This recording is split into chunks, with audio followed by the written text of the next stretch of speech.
Расте бројот на нови потврдени случаи на голема кашлица. Според последниот неделен извештај на Институтот за јавно здравје, за само една недела има 25 потврдени случаи, што е за 47,1%, повеќе во споредба со претходниот седмодневен период.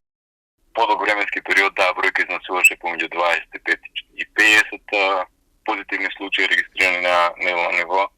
Но текот на изминатиот месец видовме дека таа бројка се спушти и до 10 случаи на неделно ниво, така да се уште таа раздвиженост на бројките во извештаите што ги гледаме за голема кашлица во Македонија не може да кажеме дека е нешто на што можеме со сигурност да се потпреме за да кажеме дека имаме надолен тренд или дека епидемијата ќе може конечно брзо да заврши. Кој е вашиот апел до родителите? Да се почитуваат препораките кои што ги даде Комисијата за заразни болести, да се вакцинираат сите невакцинирани деца во моментот во Македонија.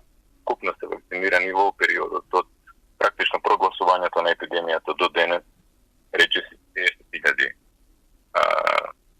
деца, толку прочем вакцини се аплицирани, така да иницијално најдобриот начин за заштита и најефикасниот начин за заштита е вакцинација на сите оние деца кои што ја пропуштиле вакцината. Според Мехмедовиќ, доколку има дете кој има развиено симптоми, треба да биде прегледано и дијагностицирано за да не дојде до ширење на големата кашлица на други деца.